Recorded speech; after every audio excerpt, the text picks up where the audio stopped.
এই যে আগামী 22শে আষাঢ়, ইংরেজি 7ই জুলাই রবিবার শুভ রথযাত্রা উৎসব হতে চলেছে। তারই সম্পর্কে সামান্য কিছু 2-4টা কথা আপনাদের সাথে শেয়ার করতে চলেছি। সেগুলি হয়তো আপনাদের জীবনে খুবই উপকারে লাগবে। খুব ছোট করে বলবো, আপনারা শেষ পর্যন্ত শুনতে থাকুন।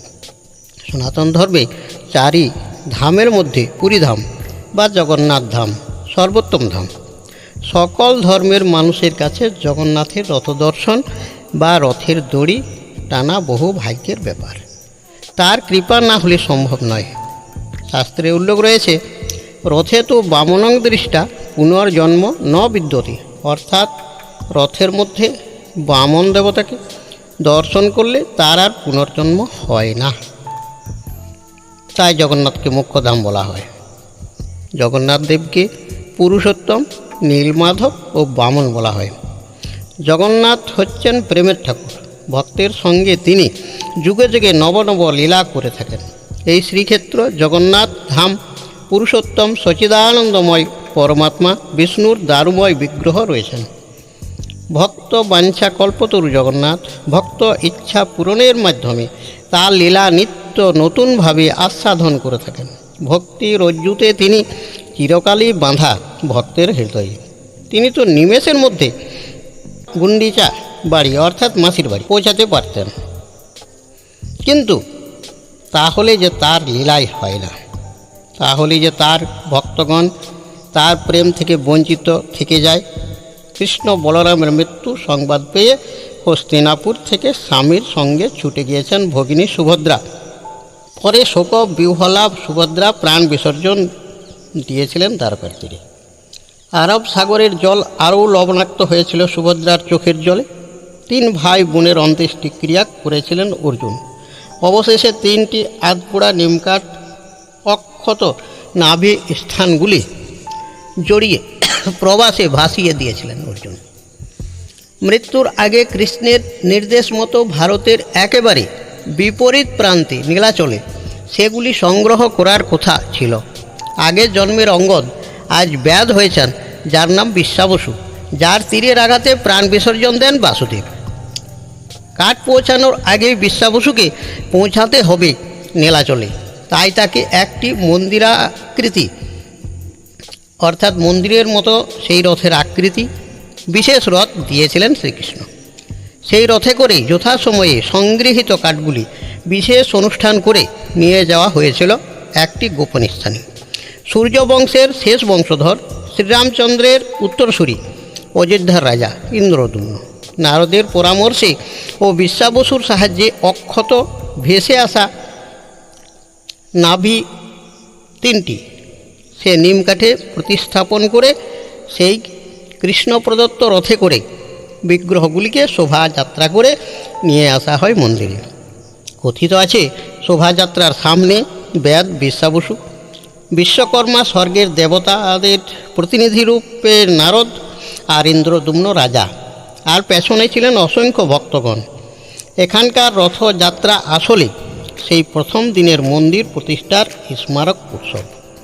হাজার হাজার ভক্ত উচ্চরবে তার জয়ধ্বনি দিতে রথের রজ্জুতে টান দিয়ে নৃত্য করতে করতে নীলমাধবকে এখানে অবশ্য একই সাথে কৃষ্ণ সুভদ্রা ও বলরামের 3টি বিগ্রহ থাকে, তাই 3 মিলে মিলিত নাম হচ্ছে জগন্নাথ। তাই অনেক অনেক পণ্ডিত এই বিগ্রহ 3টির মিলিত রূপকে ওঙ্কার রূপে কল্পনা করেছেন। যাই হোক, জগন্নাথকে নিয়ে চলেন গুন্ডিচার পথে অর্থাৎ মাসির বাড়ির উদ্দেশ্যে। এটি তার অভিপ্রায়। মাঘ মাসের বসন্ত পঞ্চমীতে রথের কাঠ সংগ্রহ করা হয়। প্রতি বৎসর অক্ষয় তৃতীয়া হতে নতুন রথের নির্মাণ কার্য আরম্ভ হয়। শ্রী জগন্নাথ দেবের রথের নাম নন্দীঘোষ। তার চূড়ায় চক্র ও শ্রী গরুর অধিষ্ঠিত, সেই জন্য এই রথকে চক্রধ্বজ বা গরুড়ধ্বজ রথ বলা হয়। এটি 23 হাত উচ্চ এবং 5 হাত পরিধি বিশিষ্ট। অষ্টাদশ সিদ্ধির প্রতীক স্বরূপ 18টি চাকা থাকে। তাহলে এখন আমরা রথের দড়ি টানলে মায়ার বন্ধন থেকে নিষ্কৃতি লাভ করা যায়। যারা প্রতি বছর এই দিনে শ্রীক্ষেত্রে পৌঁছাতে পারবেন না, তারাও তো একটু কষ্ট করলে ছোট রথ বানিয়ে, আজকাল অবশ্য দশকর্মা দোকানে পাওয়া যায়, জগন্নাথের মূর্তি বসিয়ে পূজা দিতে পারি। ও এক মন্দির থেকে আরেক মন্দির পর্যন্ত, কিংবা গ্রাম পরিক্রমা করার ছলে রথের দড়ি টানতেই পারি। এই দড়িটাতে বহু অসাধ্য সাধন হয়, এটা আমার অবশ্য জানা। পূজার সময় 108টি তুলসী পাতার মালা বানিয়ে একটা মালা 3 জনকেই পরিয়ে মন্ডা মিঠাই, নানা বর্ণের ফল ফুল, পানীয় জল ও নানাবিধ নৈবেদ্য দিয়ে পূজা করতেও পারি। তারপর ওই তুলসী পত্রগুলি সকালে একটি করে আমরা যদি প্রসাদ রূপে পেতে পারি, তবে অবশ্য নীরোগ থাকব। দড়ির পরিবর্তে যদি সুতো ব্যবহার করি তবুও তো কাজ চলবে। তবে উল্টা রথের পরে আমরা ওই সুতো সপরিবারে হাতে বাঁধতে পারি। জুলাই মাসটা জ্যোতিষ মতে খুবই ভালো মাস। এই মাসে মঙ্গল, বৃহস্পতি ও শনির অবস্থান খুবই ভালো, ফলে অনেকেই কুবেরের আশীর্বাদ পাচ্ছেন। তাই ঘরবাড়ি পরিষ্কার করুন ও সাজান। তুলসী গাছে লাল চেলে দিয়ে সাজান। বাড়িতে ঈশান কোণে কলা গাছ লাগান। এই দিনে ফুল গাছ, বাঁশ গাছ লাগান। বাড়িতে বা বিজনেসের জায়গায় জগন্নাথের স্টিকার লাগান। সদর দরজায় কালো ঘোড়ার নাল বাঁধুন। এই শুভ দিনে রুদ্রাক্ষ ধারণ করার উপযুক্ত সময়। যে কোনো রত্ন এই সময় ধারণ করলে ফল বেশি পাওয়া যায়। এই শুভ দিনে রত্ন শোধন করলে খুব ভালো হয়। হাতে পরে থাকা রত্নগুলিও খুলে আপনি এই শুভ দিনে শোধন করতে পারেন, তাতে বেশি ফল পাওয়া যায়। একটা পাথরের বাটিতে গঙ্গা জল, কর্পূর, হলুদ গুঁড়ো দিয়ে পৃথক পৃথকভাবে শোধন করুন। চুনি, গঙ্গা জল, কর্পূর ও লেবুর রস দিয়ে কিছুক্ষণ পাথরের বাটিতে ডুবিয়ে রাখুন। মুক্তা, গঙ্গা জল, কর্পূর ও জয়ন্তী পাতার রস দিয়ে কিছুক্ষণ ডুবিয়ে রাখুন। প্রবাল, গঙ্গা জল, কর্পূর ডুবিয়ে রাখুন। পান্না, গরুর দুধে কর্পূর মিশিয়ে কিছুক্ষণ ডুবিয়ে রাখুন। পোখরাজ, পুত্রিকোলায় মিশ্রিত কর্পূর ও গঙ্গা জলে ডুবিয়ে রাখুন।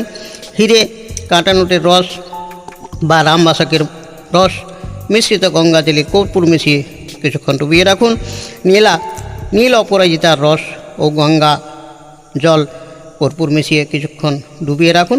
তারপর জগন্নাথের চরণে স্পর্শ করিয়ে প্রণাম করিয়ে সেটি আবার ধারণ করুন। গোমেদ, গরুর গোবর, গঙ্গা জল ও কর্পূর মিশিয়ে কিছুক্ষণ রাখুন। ক্যাটসাই, ত্রিফলা অর্থাৎ আমলা, বহড়া, হরিতকি, গঙ্গা জল ও কর্পূর মিশিয়ে। এটা করলে রত্নের প্রাণ সঞ্চার বাড়বে, তাতে আপনার কাজটা বেশি হবে। এগুলো সব ভালো থাকার উপায়। সব শেষে একটা কথা বলি, আর বেশি বাড়াবো না। সব থেকে ভালো থাকার সর্বোত্তম ঔষধ হলো আমাদের প্রত্যেকের শরীর রূপ রথে পরমাত্মা রথী রূপে বিরাজ করছেন। সেই সচিদানন্দময় আত্মাকে শরীর রূপ রথে দর্শন করলে ও রথের দড়ি টানলে মায়ার বন্ধন থেকে নিষ্কৃতি লাভ করা যায়। দেহ হলো রথ, আত্মা হলো রথী, বুদ্ধি হলো সারথী, ঘোড়া হলো ইন্দ্রিয় সমূহ, আর লাগাম হলো মন। যে পথ দিয়ে রথ চলছে তা হলো বিষয়, আর গন্তব্য হচ্ছেন পরমেশ্বর। রথপদ্ম মধ্যস্থিত, গরুড়োপরি উপবিষ্ট, প্রিয়ার সঙ্গে বর্তমান জগন্ময় জগন্নাথ নমো নমঃ। তাহলে নমস্কার বন্ধু, আজ এই পর্যন্ত। নমস্কার।